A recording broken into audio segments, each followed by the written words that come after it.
Hi, everybody. I'm Shinobi from Bitcoin Magazine, and I'm sitting down here with Christian Jecker from Blockstream. Yeah. So, Rusty dropped an atom bomb yesterday Oh with yeah. his proposal to turn all the things back on, just with the kind of VerOps budget, analogous to the SigOps budget, to kind of rein in the denial of service risks as just a path forward, given that everybody's spent the last few years fighting over their narrow little change they want to get in. How do you feel about like this potentially as a path moving forward? I got extremely lucky that Rusty proposed it because otherwise my talk on the frustrations of as a BIP editor would have been kind of even more depressing than it already was. Um, and so I saw his presentation and was like, oh, I need to change my slides now.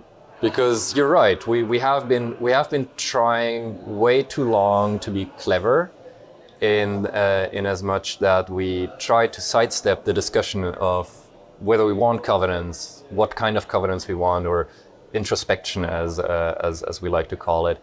And it turns out that all of our cleverness wasn't enough for us to actually sort of sneak our little change through, right? That was always the goal. We wanted to get here, but to get here, we needed to have this intermediate step, essentially activating a small soft fork that would enable us to build whatever cool stuff we wanted to build on top for our users and for ourselves, of course. And so everybody was sort of hung up on this activation of the enabling step there. And since nobody wanted to have the discussion about, hey, do we want covenants? What covenants do we want? Are they safe? We tried to make our proposals so specific that everybody needed a different one. And so since the review cycles in the Bitcoin community are rather limited, the people that can actually look at a proposal and say, okay, yeah, that's safe or it is not safe, are very few indeed.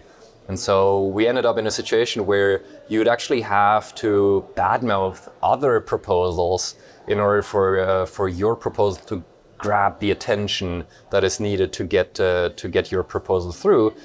And that never really worked. It also feels really bad to have to essentially badmouth somebody else's proposal just because you needed it to work, right? And then, as a compounding factor, we found that many of the proposals that we tried explicitly not to make into covenants ended up enabling covenants anyway. And so not only was it sort of futile, but it also ended up creating this huge tension and frustration among developers and among users, because you actually had to involve users in your propaganda to get your proposal, give your proposal traction. And so this felt very much like a liberation strike. It felt very much like something where we could say, okay, let's approach this as engineers, which is what most of us are, and not as propagandists or salespeople trying to sort of just get your stuff done.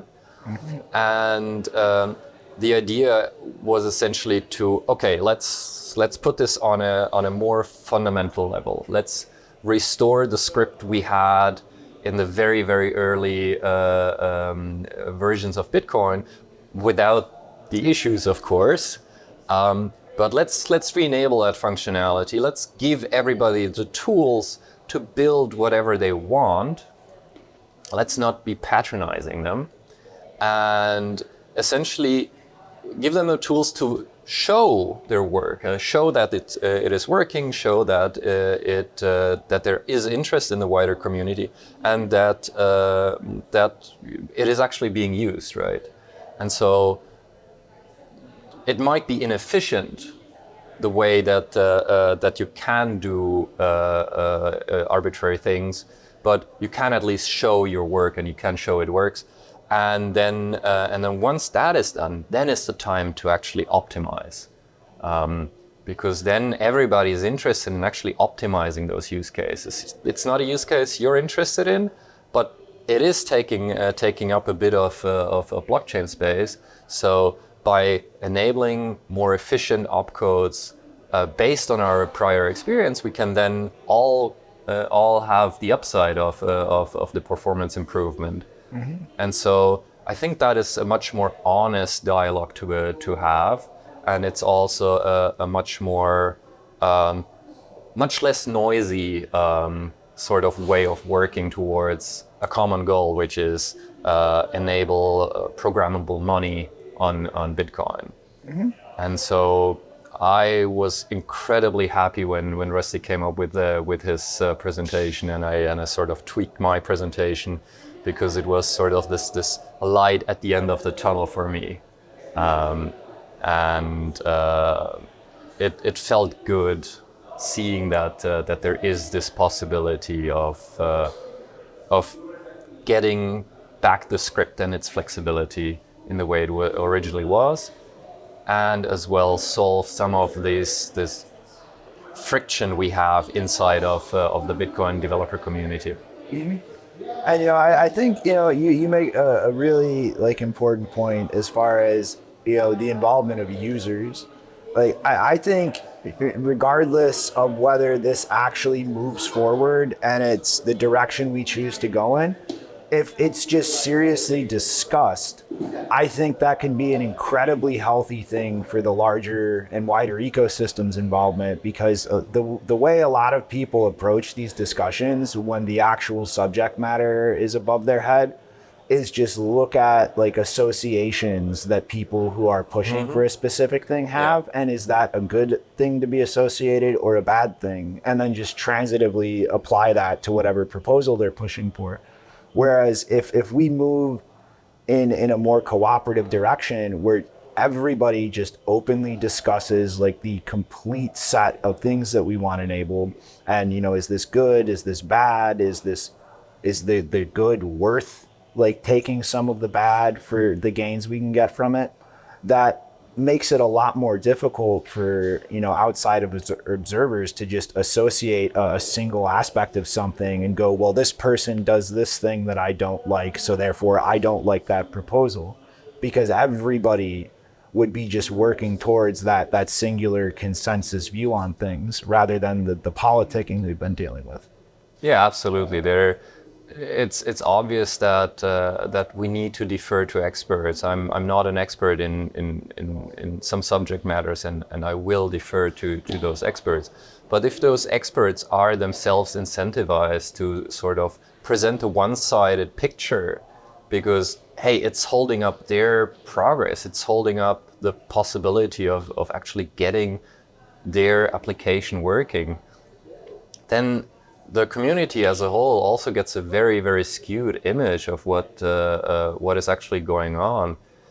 In Bitcoin, until now, you always had to be very loud, you had to be very salesy, and you always had to present this, oh, this is the upside of mine, but there's the downsides of everybody else, right? And so you never had an incentive of being honest when talking about the upsides, but also downsides of your proposals, because whenever you mention a downside, it could be twisted in this marketing machine against you, and I find that just very dishonest. And why did we do that? Because ultimately, it's a community that gets to decide. It's everybody put together that gets to decide, and you had to do marketing at that point. I'm not a marketing person. I like to discuss downsides as much as I like to discuss upsides, and I think with a more objective approach to the trade-offs that are involved, we can make better progress.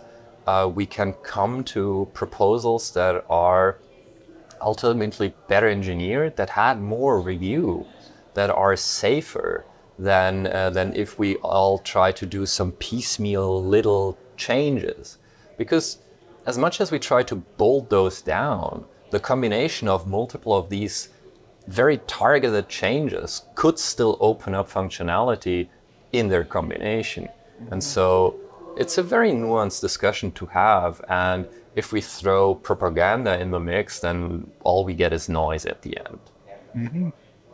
So like overall, you feeling positive about the directions things are going? Like this might actually kind of set us back on course to being more productive rather than the infighting? It feels very much like a breath of fresh air.